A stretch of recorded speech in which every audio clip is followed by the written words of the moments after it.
हाँ जी, क्या हालचाल। गैसेस 04 के अंदर हमने जनरल गैस इक्वेशन को डिटेल में डिस्कस किया था। जनरल गैस इक्वेशन होती क्या है, PV is equal to nRT. अब ये डिराइव कैसे हुई है, इससे रिलेटेड जितने भी क्वेश्चन थे वो हमने गैसेस 04 के अंदर डिस्कस कर लिए हैं। लिंक डिस्क्रिप्शन में मौजूद है, आप चेक कर सकते हैं।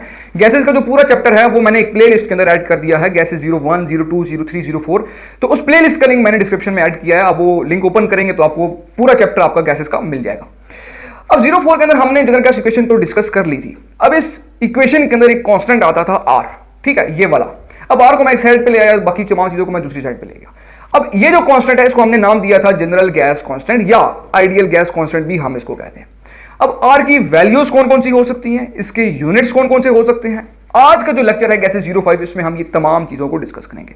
बहुत इंटरेस्टिंग लेक्चर होने वाला है, बहुत आसान है। सिर्फ क्या है, वैल्यूज आपने पुट करनी है, आंसर आप लेते आएंगे, ठीक है। एक किस्म का आप इसको समझ लें कि ये न्यूमेरिकल टाइप क्वेश्चंस हैं, ठीक है। तो बहुत आसान है, बहुत इंटरेस्टिंग है, आप बिल्कुल भी बोर नहीं होंगे। तो जल्दी से स्टार्ट करते हैं इस वीडियो को।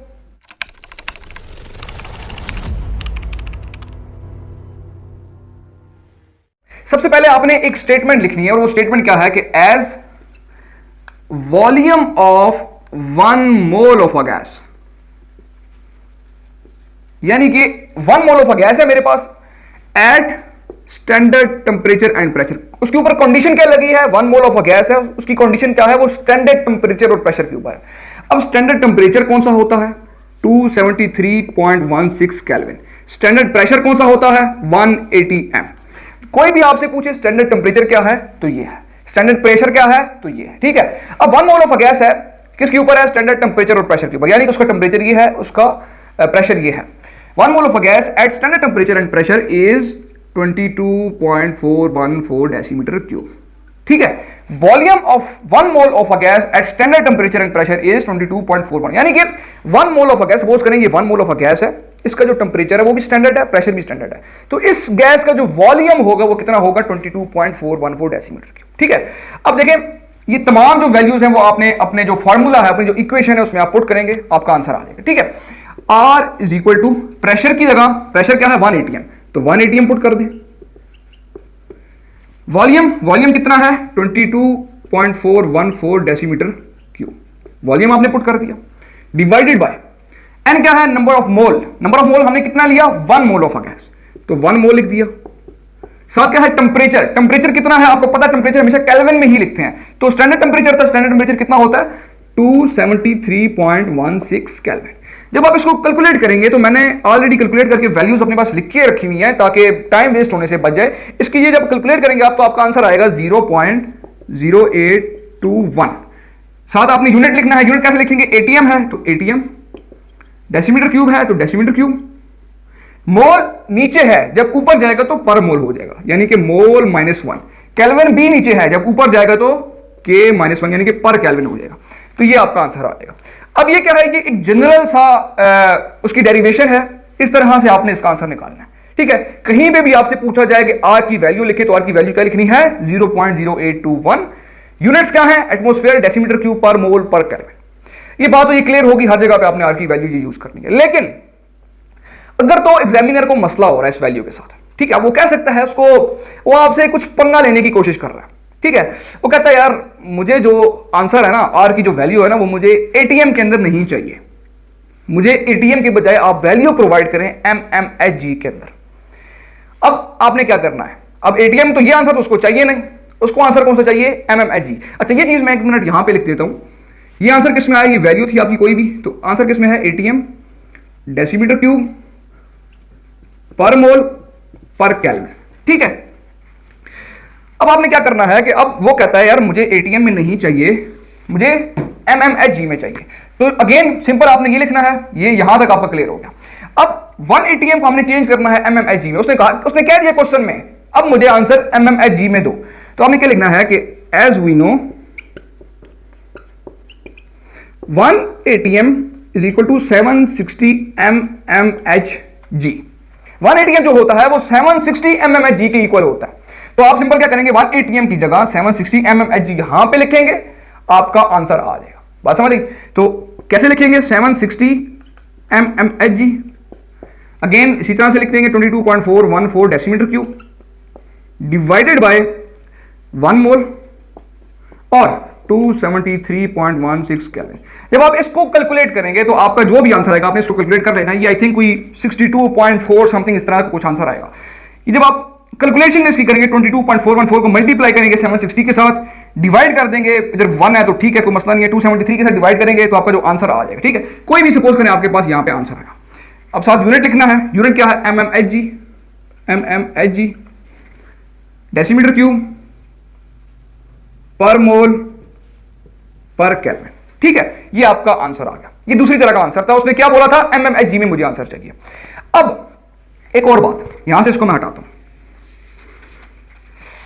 अब वो आपसे कहता है कि भाई मुझे जो आंसर है वो एटीएम में नहीं चाहिए, mmHg में चाहिए, और उसके साथ साथ जो वॉल्यूम है वो भी डेसीमीटर क्यूब में नहीं चाहिए, सेंटीमीटर क्यूब में चाहिए। देखें, नंबर ऑफ मोल्स है, मोल का यूनिट कभी चेंज नहीं होता, मोल का यूनिट मोल ही रहेगा। टेम्परेचर है, टेम्परेचर का यूनिट हमेशा केल्विन में ही आपने यूज करना है। सेंटीग्रेड में भी होगा तो आपने उसको केल्विन में कन्वर्ट कर लेना। ठीक है, यानी कि ये दो यूनिट तो चेंज नहीं हो सकते, ऊपर वाले दो यूनिट चेंज हो सकते हैं। वो आपसे कह सकता है एटीएम की जगह mmHg में आंसर दें, ये न्यूटन पर मीटर स्क्वायर में भी आंसर दें, वो आगे जाके हम लोग उसको सॉल्व करेंगे। इसका कह सकता है डेसीमीटर क्यूब में मुझे आंसर नहीं चाहिए, मुझे सेंटीमीटर क्यूब में चाहिए, या मुझे मीटर क्यूब में आंसर चाहिए। तो आपने क्या करना है, सिंपल वैल्यूज को चेंज करना है, कन्वर्जन करनी है। कन्वर्जन का प्रोसेस आपको आता होगा। ठीक है, कन्वर्जन करके आपने अपने आंसर ले आने हैं, जो भी उसकी रिक्वायरमेंट है। अब वो आपको कहता है कि आंसर mmHg में भी दो और वॉल्यूम भी सेंटीमीटर क्यूब में लगाओ। अब आपने क्या करना है, सिंपल यहां तक लिखना है। इसी तरह से 1 मोल ऑफ अ गैस, उसका जो वॉल्यूम है वो 22.414 डेसीमीटर क्यूब होगा। वैल्यूज पुट करके अब आपने क्या लिखना है कि as we know that 1 atm is equal to 760 mmHg and जो 1 डेसीमीटर क्यूब है is equal to 1000 centimetre cube होता है। अब सिंपल आपने ये वैल्यूज इसमें पुट करनी है, आपने अपना आंसर ले आना। वैल्यूज कैसे पुट करेंगे, ठीक है, मैं आपको पुट करके बताता हूं। 1 atm की जगह आपने क्या लिखना है, 760 mmHg। अब क्या है, 22.414 डेसीमीटर क्यूब। डेसीमीटर क्यूब की जगह क्या लिखना है, 1000 सेंटीमीटर क्यूब। तो यानी कि 22.414 को आप लोग मल्टीप्लाई कर देंगे 1000 सेंटीमीटर क्यूब, तो आपका आंसर सेंटीमीटर क्यूब में आ जाएगा। डिवाइडेड बाय इसी तरह से 1 मोल और 273.16 केल्विन। कैलकुलेट करेंगे, कोई भी आपके पास आंसर आएगा। सिंपल आपने क्या करना है, यहां पे अपना आंसर लिखना है। यूनिट जब आप लिखेंगे तो mmHg और सेंटीमीटर क्यूब पर मोल पर केल्विन। आपका तीसरी तरह का आंसर आ गया। अब अगेन उसको फिर से मसला हो रहा है, वो आपसे कहता है कि मुझे जो आंसर है ना, अब की बार वो mmHg में छोड़ो, मुझे टॉर के अंदर आंसर दो। किसके अंदर दो, टॉर के अंदर। तो सिंपल क्या करना है कि जो 1 atm है वो इज इक्वल टू 760 mmHg होता है ना, यही 760 टॉर के इक्वल होता है। ठीक है, यानी कि अब इसका ये जो आंसर आएगा, इधर ये mmHg लिखें या टॉर लिखें, सिंपल एक ही बात है, यानी कि आंसर सेम ही आएगा। 1 atm 760 mmHg की भी इक्वल होता है, 1 atm 760 टॉर की भी इक्वल होता है। ठीक है, तो ये चीज आपने यहां से ध्यान रखनी है। अब उसको मसला हो रहा है, वो कहता है यार मुझे mmHg में के अंदर भी ना दो आंसर, टॉर के अंदर भी ना दो, एटीएम के अंदर तो मुझे चाहिए ही नहीं, मुझे आंसर दो न्यूटन पर मीटर स्क्वायर में। अब एक बड़ी प्रॉब्लम क्रिएट हो गई है। अब न्यूटन पर मीटर स्क्वायर में आंसर लाने के लिए आपने क्या करना है कि as we know that 1 atm is equal to 101325 newton per metre square, ये इसके इक्वल होता है। सिंपल आपने ये वैल्यू 1 atm की जगह पुट करनी है, अपना आंसर ले आना है, जो भी आपका आंसर आएगा उसको लिखना है। अगेन यूनिट में क्या लिखना है, इधर एटीएम की जगह nm-2 आ जाएगा, न्यूटन पर मीटर स्क्वायर, यहां पे डेसीमीटर क्यूब आ जाएगा, नीचे क्या आ जाएगा, पर मोल और पर केल्विन। ठीक है, ये आपका चौथी तरह का आंसर आपके पास आ जाएगा। अब वो आपसे कहता है कि मुझे आंसर एटीएम की बजाय nm-2 के अंदर तो दो, लेकिन वॉल्यूम को भी आप चेंज करो दोबारा से, वॉल्यूम को डेसीमीटर क्यूब के बजाय मीटर क्यूब के अंदर आप आंसर लेके आओ। ठीक है, तो मीटर क्यूब के अंदर लाने के लिए क्या करेंगे कि as we noted 1 atm is equal to 101325 newton per metre square and 1 metre cube is equal to 1000 decimetre cube. बात समझ आई? अब हमने डेसीमीटर क्यूब की जगह वैल्यू पुट करनी है, तो डेसीमीटर क्यूब को अकेला करना चाहिए हमें, तो हम क्या करेंगे कि ये 1000 इधर आके डिवाइड हो जाएगा, 1/1000 metre cube is equal to 1 decimetre cube. Simple ये वैल्यूज आप इस फार्मूला में पुट करेंगे। कैसे पुट करेंगे, मैं यहां पे करता हूं, नीचे जगह नहीं है मेरे पास। तो 1 atm की जगह मैंने क्या लिखा, 101325 न्यूटन पर मीटर स्क्वायर। अब 22.414 डेसीमीटर क्यूब था, हमें पता है आंसर डेसीमीटर क्यूब के अंदर नहीं लाना, मीटर क्यूब के अंदर लाना है तो मीटर क्यूब किसकी इक्वल है, multiply by 1/1000 metre cube divided by again 1 mole और 273.16 केल्विन। आप जब इसको कैलकुलेट करेंगे यानी कि 22.414 डिवाइडेड बाय 1000 करेंगे, जो आंसर आएगा उसको मल्टीप्लाई करेंगे इसके साथ, जो आंसर आएगा उसको डिवाइड करेंगे इसके साथ। कैलकुलेशन जब आप इसको करेंगे मल्टीप्लाई डिवाइड जो कुछ भी है, कैलकुलेशन करने के बाद आपका जो आंसर आ जाएगा, कुछ भी आंसर आया XYZ, यूनिट क्या आएगा साथ, न्यूटन। अच्छा एक और बात, यहां पे ये m-2 है, यहां पे मीटर क्यूब है, बात समझ आएगी। m-2 और m3 ये जब ऐड हो गया आपके पास ऐसे होगा m-2 + 3 तो इक्वल टू सिर्फ m ही बचेगा, ठीक है। तो इस तरह से यहां पे सिर्फ न्यूटन मीटर बचता है, फिर नीचे पर मोल है और पर केल्विन, ये आपका इस तरह का आंसर आ जाएगा। ये मैं सिर्फ आपको कन्वेयन करना सिखा रहा हूं, वो किसी भी तरह का आपको उठा के दे सकता है। हो सकता है वो आप ये कह दे कि भाई न्यूटन पर मीटर स्क्वायर में तो आंसर दें, और यहां पे मीटर क्यूब की जगह आपको बोले कि सेंटीमीटर क्यूब के अंदर आंसर लेके आए। कन्वेयर मैंने आपको सिखा दी है कि डेसीमीटर क्यूब कितने सेंटीमीटर क्यूब के इक्वल होता है, तो अगेन उस तरह से आपने पुट करना, आंसर ले आना, ठीक है। कन्वेयन आपको करना आना चाहिए। अब जो भी आंसर आएगा इधर लिखेंगे न्यूटन मीटर पर मोल पर केल्विन, आपके पास आंसर आ जाएगा। अब एक और बात, जो न्यूटन मीटर है वो 1 जाउल के इक्वल होता है, मतलब कि 1 newton metre is equal to 1 joule. तो अगेन ये जो आपके पास आंसर आया है, इसी को आप दोबारा से मॉडिफाई करके लिख सकते हैं कि जो भी आंसर है वो लिखें, फिर साथ जाउल पर मोल पर केल्विन, बात समझ आई। अच्छा, ये तो तमाम तरह के मैंने पॉसिबिलिटीज आपके सामने रखती हैं, इस तरह से भी पूछ सकता है, इस तरह से भी पूछ सकता है, ये तमाम पॉसिबिलिटीज मैंने रखी हैं। कन्वेयन करना आपको आना चाहिए, ये बहुत सिंपल है, बहुत इंटरेस्टिंग है, कोई इसमें हार्ड एंड फास्ट चीज नहीं है।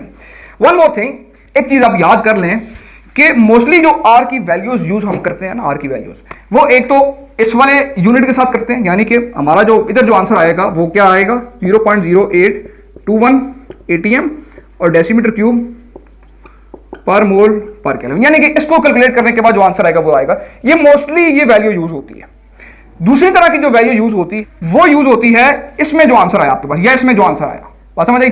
यानी कि ATM की जगह आप इसको ATM को कन्वर्ट करेंगे न्यूटन पर मीटर स्क्वायर में, ठीक है, उसकी वैल्यू पुट करेंगे। डेसीमीटर क्यूब को आप मीटर क्यूब में कन्वर्ट करेंगे, जो आंसर आएगा वो आएगा आपके पास 8.314। तो जो यूनिट्स होंगे वो क्या आएंगे, क्योंकि न्यूटन पर मीटर स्क्वायर था और जो मीटर क्यूब था जिस तरह मैंने आपको बताया, तो ओवरऑल क्या आएगा न्यूटन मीटर और नीचे पर मोल पर केल्विन। इसको आप न्यूटन मीटर की जगह आप जाउल भी लिख सकते हैं, 8.314 जाउल पर मोल पर केल्विन। ये वैल्यू आपकी यहां पे आती है, ठीक है, यहां पे। अब मोस्टली जो है ना आर की वैल्यूज हम यूज इसमें या इसके अंदर यूज कर रहे होते हैं, नॉर्मली जो है वो इसी के अंदर यूज करते हैं। हाँ, अगर तो क्वेश्चन में वो कह रहा है कि मुझे आंसर जाउल में चाहिए या मुझे न्यूटन मीटर में चाहिए, तो तब आपने यूनिट्स को चेंज करना है, वैल्यूज को कन्वर्ट करना है, अपने आंसर इसके अंदर लेके आना है, ठीक है। तो ये दो तरह का आंसर है, ये आप याद कर लें, ये एज इट इज यही आने चाहिए, और मोस्टली यही दो यूज होते हैं। अगर उसने कुछ नहीं पूछा हुआ आपसे, उसने सिंपल कहा हुआ कि भाई आर की वैल्यू कैलकुलेट करें, डिराइव करें, सिंपल आपने 1 ATM इस यूनिट्स के साथ ये वाला आंसर ले आना। अगर अगेन उसने कुछ मॉडिफिकेशंस पूछी हुई है, ATM की जगह MMIG में आंसर लेके आए, टॉर के अंदर आंसर लेके आए, या न्यूटन पर मीटर स्क्वायर में आंसर लेके आए, तो सिंपल ATM को कन्वर्ट कर दें, जो भी उसकी रिक्वायरमेंट है तो आपका आंसर आ जाएगा। अगर डेसीमीटर क्यूब की जगह वो कहता है सेंटीमीटर क्यूब होना चाहिए या मीटर क्यूब होना चाहिए, तो वो भी कन्वर्ट करना आपको आता है। सिंपल वैल्यूज पुट करेंगे, कन्वर्ट करेंगे, आंसर अपना ले आएंगे, ठीक है। आई थिंक आपको ये चीजें अच्छी तरीके से क्लियर होगी। वीडियो थोड़ी लंबी हो सकती है, मैं कोशिश करूंगा वीडियो की स्पीड थोड़ी बढ़ाऊं, वीडियो को थोड़ा रिड्यूस करूं। मिलते हैं नेक्स्ट वीडियो में गैसेस 06 के अंदर, तब तक अपनी दुआ में याद रखिएगा। सी यू सून, साइन ऑफ, अल्लाह हाफिज़।